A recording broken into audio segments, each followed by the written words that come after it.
Un incendio arrasa un popular chiringuito da zona da Lanzada en Sanxenxo. As primeiras análises indican que o lume se orixinou na cociña. A Garda Civil xa investiga o ocorrido.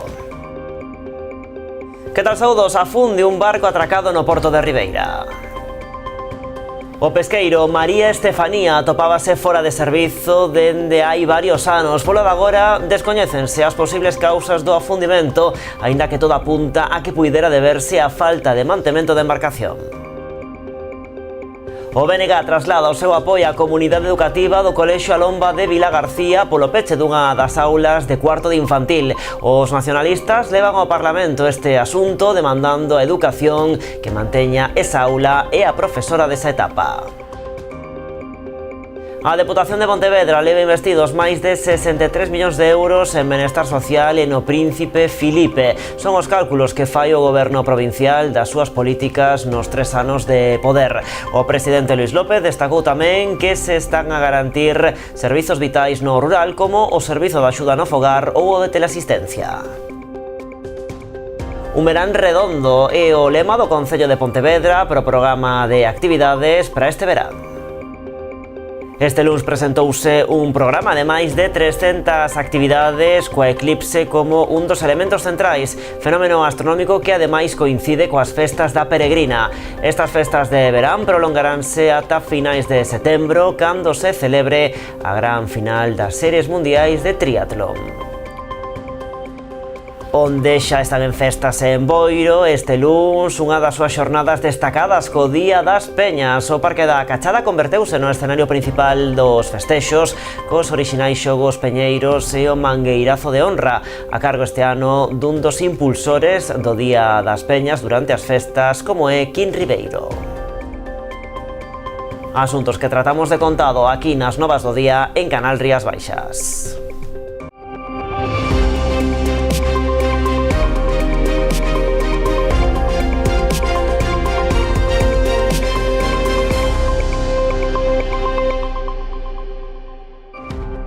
E comezamos con ese incendio nun chiringuito de Sanxenxo.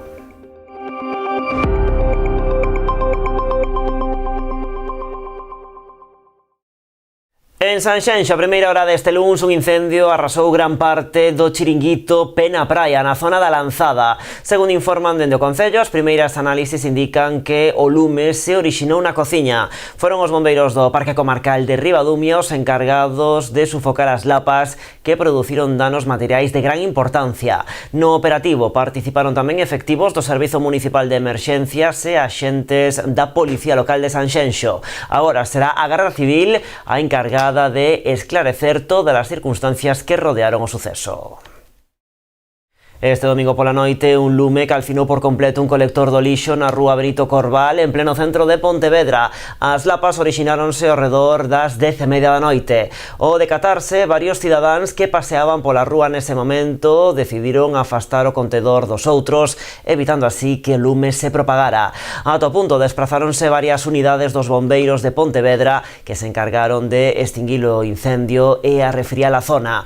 No marco do operativo, a Policía Local tamén procedeu a cortar a rúa temporalmente para impedir o acceso de coches por motivos de seguridade. A alarma mobilizou tamén a efectivos da Policía Nacional. Levamos 40 anos entrando na túa casa, instalando os teus soños e coñecendo o teu nome. Fomos a túa tenda de confianza con outros nomes e hoxe evolucionamos para darche moito máis. Agora somos Mi Electro, mesmo equipo, mesma confianza e a experiencia de sempre coa forza dos mellores. Ven a descubrir a tecnoloxía máis avanzada co trato de toda a vida. Os de sempre, agora máis fortes que nunca. Agardámoste. Este luns afundiu un barco atracado no peirao de Ribeira. O pesqueiro María Estefanía atopábase fora de servicio dende hai anos. Polo de agora descoñécense as posibles causas do afundimento, aínda que todo apunta a que puidera deberse a falta de mantemento. Pasaba das 8 desta mañá cando o persoal de Portos de Galicia alertaba dos sucesos equipos de emerxencias. O pesqueiro María Estefanía, que se atopaba atracado no peirao, foise a pique. Polo de agora descoñécense as causas do afundimento, aínda que todo apunta a que puidera deberse á súa falla de mantemento, xa que o buque presentaba un importante estado de deterioro ao levar xa varios anos fora de servizo. A consecuencia do suceso produciuse un pequeno vertido de hidrocarburos procedentes do interior do propio barco, polo que se procedeu a despregar unha barreira anticontaminación e material absorbente para tratar de conter a mancha e evitar así un dano medioambiental maior. E un extraño suceso mantén en vilo a veciñanza da Pobra, máis concretamente os veciños da parroquia de San Isidoro de Posmarcos. A aparición dun esqueleto humano completo sen restos do ataúde e sen roupa nun dos nichos dun panteón do cemiterio parroquial. Foi descuberto por casualidade cando os propietarios do panteón o preparaban para dar enterramento a unha familiar que acababa de falecer.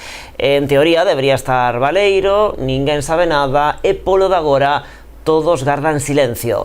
A Garda Civil xa abriu unha investigación para tratar de aclarar o acontecido e tentar identificar a persoa a que pertencen estes restos.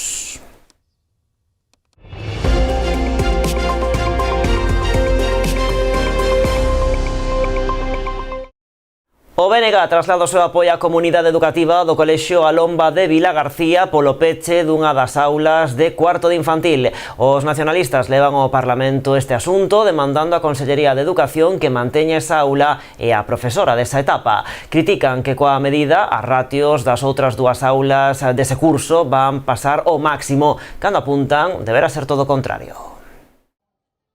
A decisión da Consellería de Educación de eliminar no Colexio Alomba de Vilagarcía unha das 3 aulas de cuarto de infantil e unha praza de profesora desta etapa non gusta ás familias do centro nin tampouco o BNG. Eses pais, esas nais, escolleron o CEI da Alomba e no seu caso tamén o edificio do anexo porque o centro tiña unhas determinadas características, é dicir, iban con unha determinada información.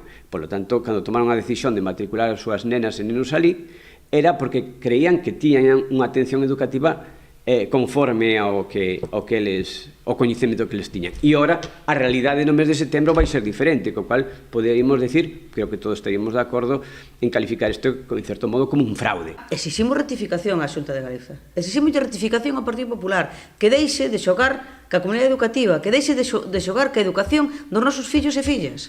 Porque é o que está facendo cando deixa, sin os recursos suficientes, a os centros educativos. Este luns os nacionalistas levaron esta cuestión ao Parlamento. Presentamos hoxe no Parlamento Galego unha batería de iniciativas exixindo revocar inmediatamente esa decisión de suprimir unha liña en cuarto de educación infantil no colexio no CEI Alomba, que se manteña a praza de docente de apoio que se viña mantendo e que se estableza unha mesa de diálogo coa comunidade educativa do CEI, co conxunto de profesorado, co claustro, coas equipas directivas e co representantes das nais e pais. Explican que esta decisión vai na liña contraria ao obxectivo de reducir as ratios porque dunha das 3 aulas as outras dúas verían incrementado o seu número de alumnos, rondando ou incluso superando o obxectivo máximo. Teñen establecido a nivel oficial que as ratios teñen que estar no máximo de 25. Pero claro, o Partido Popular usa o máximo continuamente como se esa fora a cifra que ten que haber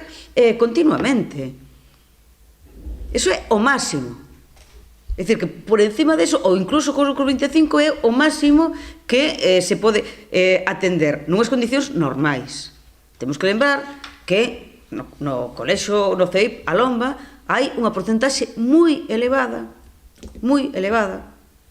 alrededor dun tercio do alumnado ten algún tipo de necesidade educativa específica. No BNG ven este problema como unha oportunidade para a Lomba, podendo establecer unha ratio de 17-18 alumnos por grupo, porque lembran que unha ratio máis reducida, a rapazada pode estar mellor atendida, poñendo maior atención naqueles con necesidades especiais ou unos máis vulnerables socioeconómicamente.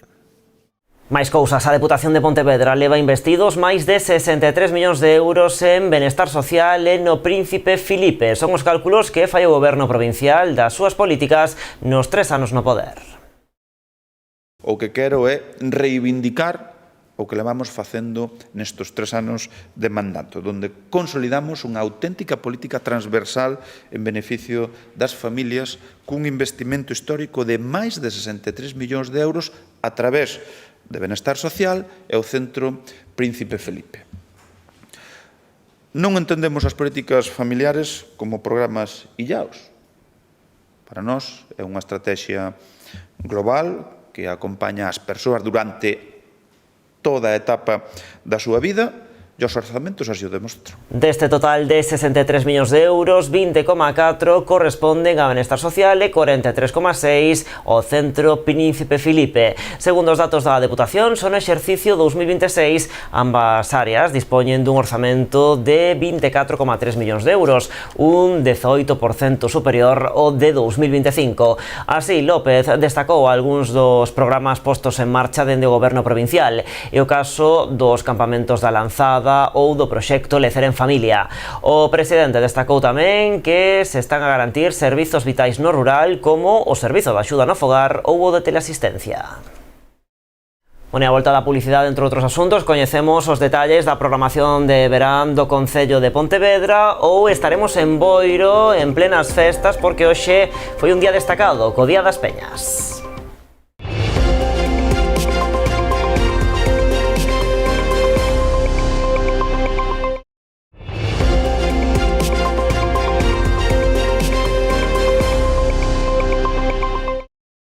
Pois aquí seguimos nas novas en Canal Rías Baixas. Ribeira pon en marcha a campaña Mercados en Lixo. A través dela, o goberno local busca prevenir a contaminación nas zonas próximas ao litoral a través da reducción dos residuos que se xeran nas feiras ambulantes.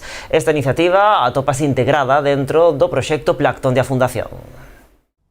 Ribeira sumase á campaña medioambiental Mercados en Lixo, integrada dentro do proxecto Plancton da Fundación, que busque evitar que os refugallos e o lixo acaben directamente no mar. Estamos aquí con esta campaña dentro do proxecto Plancton, no que levamos xa máis de 160 toneladas de residuos recollidas do fondo do mar, pero a idea non é traballar só na recollida, senón tamén na prevención da chegada de lixo humano. Bueno, estas campañas son moi importantes para concienciar a xente, tamén os comerciantes neste caso, de que todo o lixo que acaba no chan, que non se recolle, acaba no fondo e despois temos que retirarlo. Dende o Concello destacaron a importancia desta campaña, que busca previr a contaminación mariña e que os plásticos acaben finalmente no mar. Como teniente alcalde y como concejal de mercados, para nosotros siempre ha sido una prioridad el tema de la recogida de residuos en el mercadillo municipal. Es un problema muy grave que toda esta cantidad de plásticos acabe en nuestros mares. Ribeira vive del mar, Ribeira tiene corazón marinero. Estes plásticos que non se ven, sobre todo os do mercado, son os máis difíciles de todo, porque son transparentes. Ao cabo de uns meses ou así, desfanse e volvese microplásticos. E ese é o peixe o que come, e máis os moluscos, ao final chega a todos os paladares, porque eses plásticos ao final tamén chegan ás mesas. Por iso temos que cuidar o noso mar. Vivimos todo o mundo nele. A campaña inclúe tamén medidas directas para a separación de residuos no propio mercado, co reparto de bolsas reutilizables tanto entre os postos de venda como tamén entre a clientela e a instalación de colectores específicos. Dende este luns na Praia da Compostela, en Vilagarcía, xa se pode ver a exposición Goza da Praia sen deixar pegada. Trátase dunha iniciativa de sensibilización ambiental impulsada por a Fundación no marco do proxecto Plancton. Permanecerá no areal ata o vindeiro 15 de setembro. Pois que disfrute dos nosos areais, pero sen deixar ningún tipo de pegada, non? Falamos, bueno, dende plásticos, cabichas, e, bueno, que explica un pouco ela tamén, se fala tamén das cremas de protección solares, que tamén deixan rastros, neste caso, nas nosas augas, e, polo tanto, bueno, pedir unha vez máis colaboración a toda a cidadanía. En este areal é unha zona especialmente sensible, porque tamén é zona de marisqueo, onde conviven o uso da praia turístico que nos gusta vir a todos, con esa parte de cultivo. Entón, hai que ter tamén especialmente atención no uso das cremas solares, a elexir un protector que sea amigable co medio mariño, co medio acuático, e logo ter unhas pautas para botalo, non botalo xusto antes de entrar na auga, ver que a nosa pel absorbe e cumpre a súa función, non, de prevención do cancro de pel, e ao mesmo tempo evitamos ese dano á biodiversidade mariña.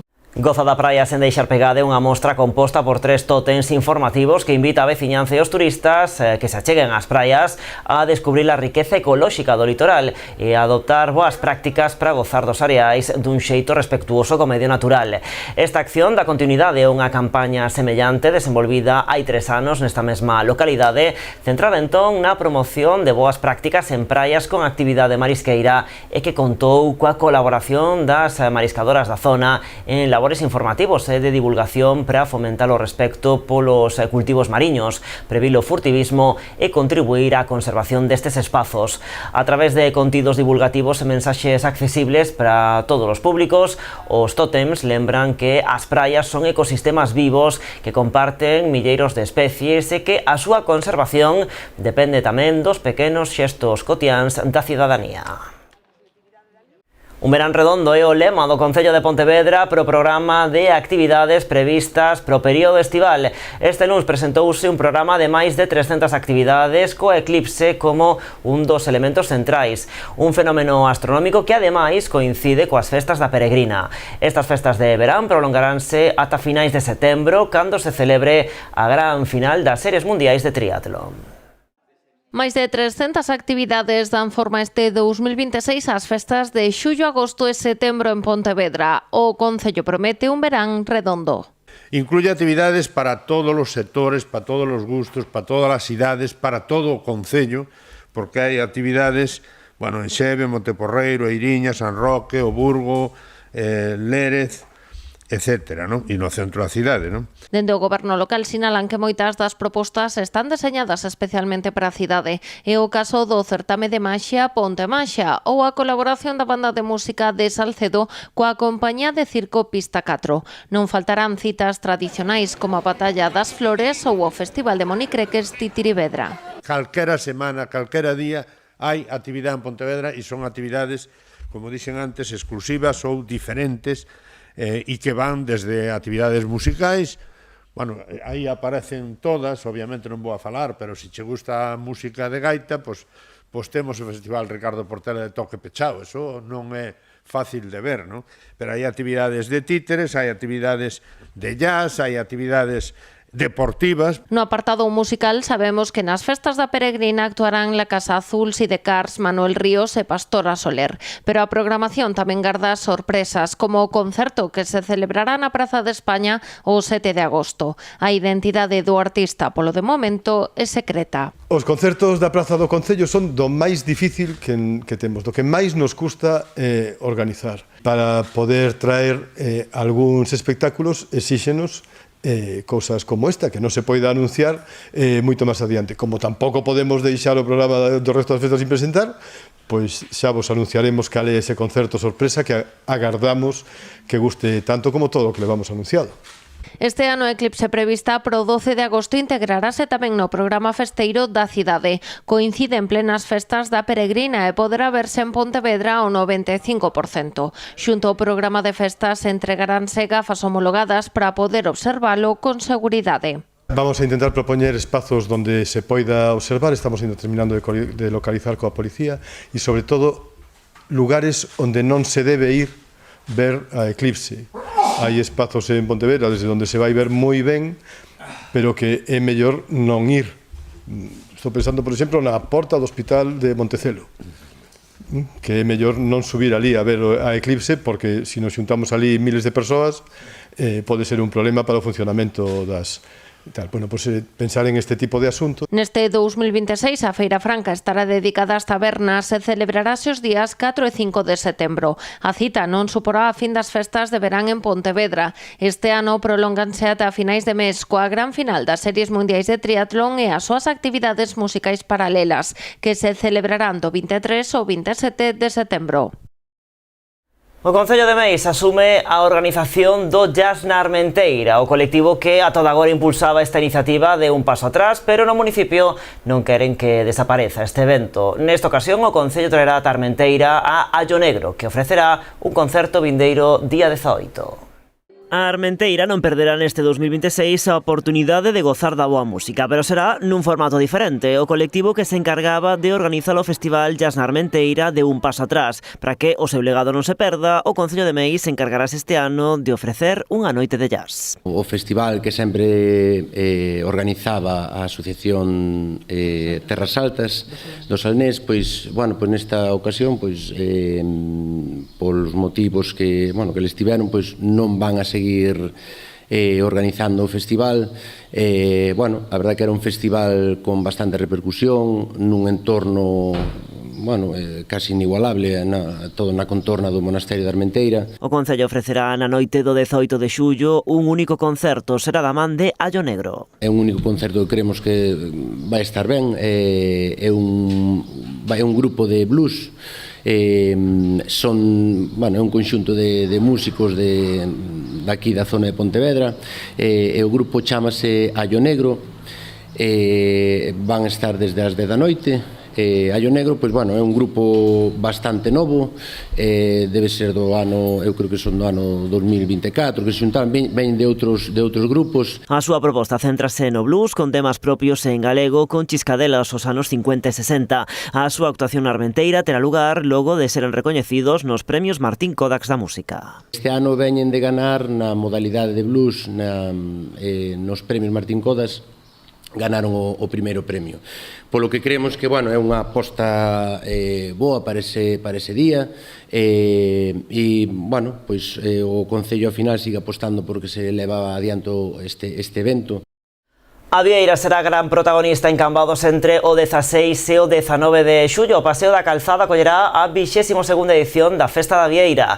O evento gastronómico vai se inaugurar o xoves 16 ás 8 da tarde. A partir desa hora xa estará aberta a carpa para degustación. Entre o venres e o domingo abrirá en horario de mediodía entre as 12 e as 4 e pola tarde dende as 8 ata as 11 da noite. A programación inclúe ademais distintas actividades paralelas. Por exemplo, o xoves a protagonista será a música, primeiro con Xironsa e logo cun concerto de M80. O venres a mañá haberá un show cooking do Obradoiro de Hostalería da Mancomunidade do Salnés, sesión vermú con Teikirisi e pasarrúas con volandeira. A noite concerto de El Cuarto Sentido. O sábado a mañá organizan un novo show cooking con Miguel Mosteiro. A continuación, sesión vermú con Fanfarria Furruxa.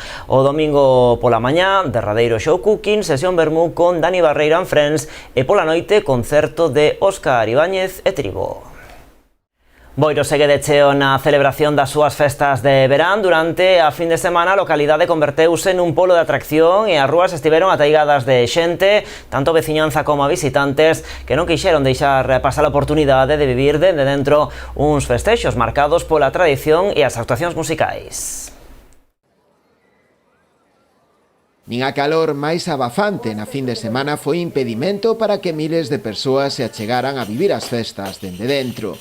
Tras o inicio dos festexos vivido na xornada do venres pola noite co pregón, a cargo este ano dunha representación dos comercios tradicionais da vila, a quen se lle rendeu homenaxe, os festexos tiveron continuidade o sábado coas exhibicións de baile e música tradicional, a cargo de Xil Barbeira e Aroña. Todo moi ben, o calor acompáñanos un pouco en exceso, pero bueno, preferimos este calor e que nos chova. E hoxe pois empezamos cos bailes tradicionais, sempre cos grupos locais que estamos moi agradecidos porque non solamente colaboran con nós durante o verán, sino en todo o ano, e iso é importante, ese tecido cultural asociativo que temos desde fai tantísimo tempo. Outro dos atractivos desta xornada foi a Festa da Malla na Praza do Concello, onde se recreou un ano máis a tradicional Malla do Centeo, da man dos membros da Asociación Abrañeira, un acto simbólico da cultura boirense. Para recordar un pouco os tempos anteriores aos nosos maiores, e máis a xente nova que vexa como se facía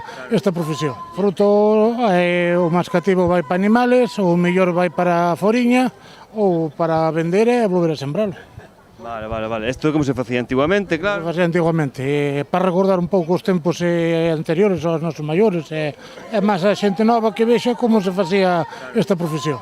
Outro dos puntos de interese durante a fin de semana tiña lugar onte domingo.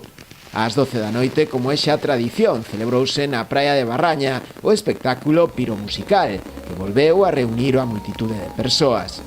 Un broche de ouro para unha xornada espectacular, mesturando fogos artificiais e música, creando unha estampa irrepetible.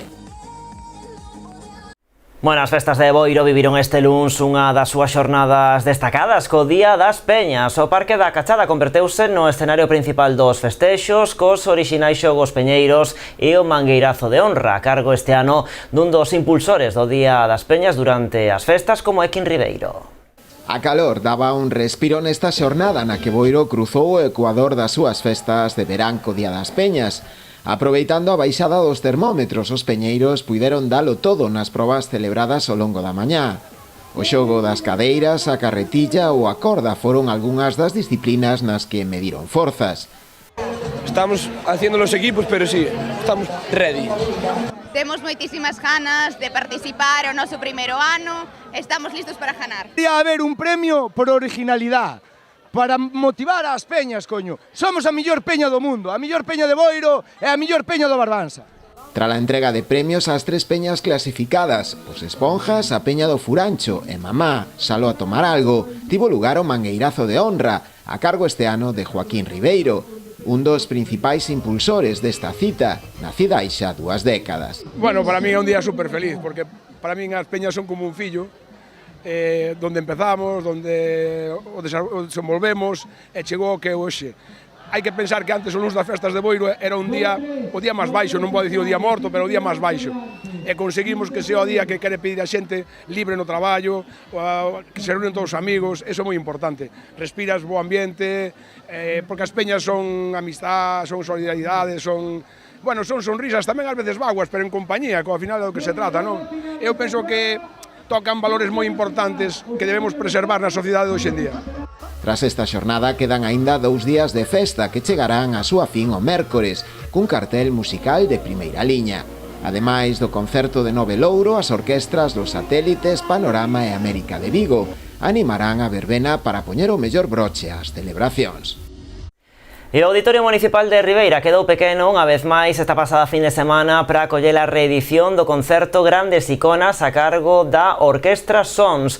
A actuación estaba enmarcada na programación conmemorativa do Día do Orgullo LGBTIQ+, organizada dende a Consellería de Igualdade e o Centro de Información á Muller. O espectáculo reuniu máis dun cento de artistas e músicos en ribas do escenario, rendendo tributo a grandes referentes da música como Queen, Mecano, Alaska, Tino Casal ou Mónica Naranjo, entre outros. Con estas grandes iconas deixamos por hoxe o tempo das novas, máis en canalriasbaixas.com.